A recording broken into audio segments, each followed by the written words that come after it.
नमस्कार, बहुत स्वागत है आप सभी का जी मध्य प्रदेश छत्तीसगढ़ देख रहे हैं आप। मैं हूं आपके साथ कोमल गंगवार। बड़ी खबर, छत्तीसगढ़ में 1 नवंबर से धान खरीदी शुरू होगी। बता दें कि धान खरीदी की सभी तैयारियां पूरी कर ली गई हैं और सीएम भूपेश बघेल ने ये जानकारी दी है। बड़ी और अहम जानकारी आप तक हम पहुंचा रहे हैं धान खरीदी को लेकर। 1 नवंबर से धान खरीदी की शुरुआत हो जाएगी। और आपको साथ ही ये भी बता दें, इस बीच बड़ी जानकारी सामने आ रही है। कैबिनेट बैठक जो 6 बजे शुरू हुई थी अब खत्म हो चुकी है। कई महत्वपूर्ण फैसले बताए जा रहे थे जो लिए जाएंगे, जिन पर जो फैसले लिए जाने थे और उन पर मुहर लगनी थी। तो फिलहाल वो कैबिनेट बैठक खत्म हो चुकी है और उम्मीद यही की जा रही थी कि जनता के हित में कई बड़े फैसले लिए जा सकते हैं। और अब ताजा अपडेट ये कि 1 नवंबर से धान खरीदी की शुरुआत हो जाएगी। सभी तैयारियां पूरी हो चुकी हैं। बड़ी और महत्वपूर्ण जानकारी आप तक हम पहुंचा रहे हैं। बघेल सरकार की कैबिनेट बैठक खत्म हो चुकी है। कई अहम फैसले जिन पर मोहर लगाई गई है और छत्तीसगढ़ में 1 नवंबर से धान खरीदी की शुरुआत हो जाएगी। सभी तैयारियां पूरी कर ली गई। इसके अलावा भी कई महत्वपूर्ण फैसले जो इस बैठक में लिए गए हैं।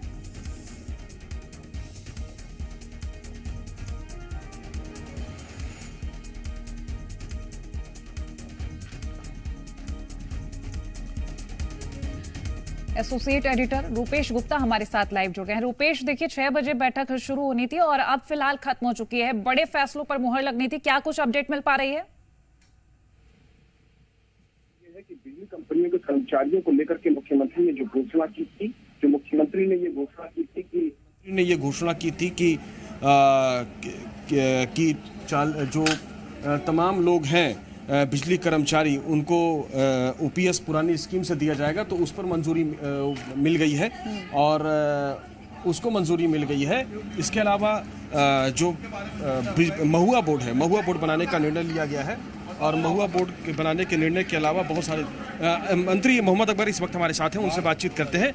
ये बताइए कि क्या क्या महत्वपूर्ण फैसले हुए हैं? देखिए, सबसे बड़ी बात तो जो अपना छत्तीसगढ़ इलेक्ट्रिसिटी बोर्ड है, तो इसमें पुराने पेंशन स्कीम लागू कर दिया गया है।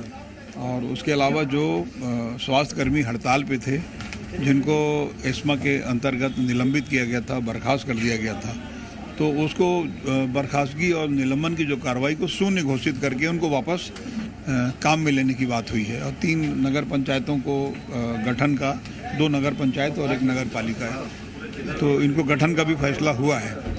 और एक महुआ बोर्ड भी बनाया गया है। हाँ, महुआ बोर्ड, ये जो छत्तीसगढ़ राज्य महुआ बोर्ड, इसका गठन भी किया गया है, छत्तीसगढ़ राज्य महुआ बोर्ड। और करीब 6 लाख परिवार इसके संग्रहण करता है महुआ के। तो उसका संग्रहण करना, उसका परिवहन करना, उसका वैल्यू एडिशन करना, प्रोसेसिंग करना, तो ये सब महुआ बोर्ड के मार्गदर्शन में होगा। लेकिन ये जो पहले से लघु अनुपात संघ जो है, उससे वो सहायता करके, मतलब कोऑर्डिनेट करके फिर काम करेंगे। तो इसमें जो अध्यक्ष और बोर्ड का सदस्य बनेंगे वो बाद में बनेंगे? वो बाद में बनेंगे। अच्छा, एक चीज़ और कि अभी जैसे प्रियंका गांधी ने अनाउंसमेंट किया था कि जातिगत जनगणना होगी अगली सरकार, उसको लेकर के कोई डिस्कशन हुआ है? उसको लेकर के कांग्रेस के मंत्रिमंडल में इस तरीके की कोई बात नहीं है। लेकिन यदि मान लो कांग्रेस के शीर्ष नेतृत्व की तरफ से ये कहा जा रहा है कि जातिगत जनगणना होना चाहिए, तो बिल्कुल होना चाहिए और होगा। भारतीय जनता पार्टी कह रही है कि बांटने की कोशिश कांग्रेस कर रही है। अब वो भारतीय जनता पार्टी जो कह रही है उससे कोई मतलब है नहीं, कोई बांटने की कोशिश नहीं। यदि गिनती हो ही जाएगी तो बट कैसे जाएगा? ये सब राजनीतिक बात है।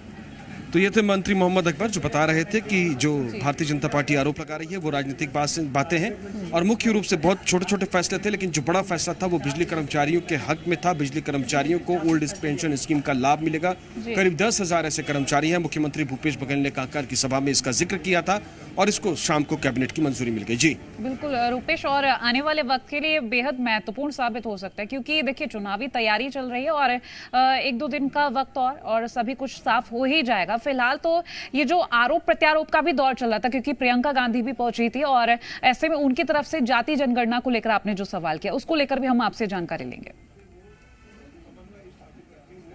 देखिए, जातिगत जनगणना को लेकर के कांग्रेस पार्टी पहले ही क्लियर कर चुकी है कि वो इसके साथ है। राहुल गांधी लगातार इस मसले को उठाते रहे हैं, लेकिन छत्तीसगढ़ और जो कांग्रेस शासित राज्य हैं उनमें क्या बिहार की तर्ज पर जातिगत जनगणना क्यों नहीं हो रही है, ये बात लगातार उठती रही है।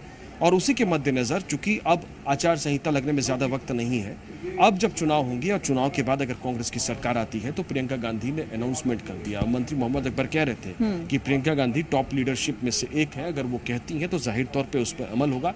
इस पर भारतीय जनता पार्टी के नेता बृजमोहन अग्रवाल ने आरोप लगाया कि बांटने की कोशिश है, तो इसको पूरी तरह से उन्होंने खारिज किया और कहा कि इसमें जनगणना कराने से कौन से बांटने की बात आएगी, ये सिर्फ राजनीतिक बयानबाजी है। तो जाहिर तौर पे कांग्रेस का स्टैंड क्लियर है, लेकिन भारतीय जनता पार्टी का ऑफिशियल स्टेटमेंट क्या है, जो पार्टी की लाइन है वो क्या है, वो देखने वाली बात होगी।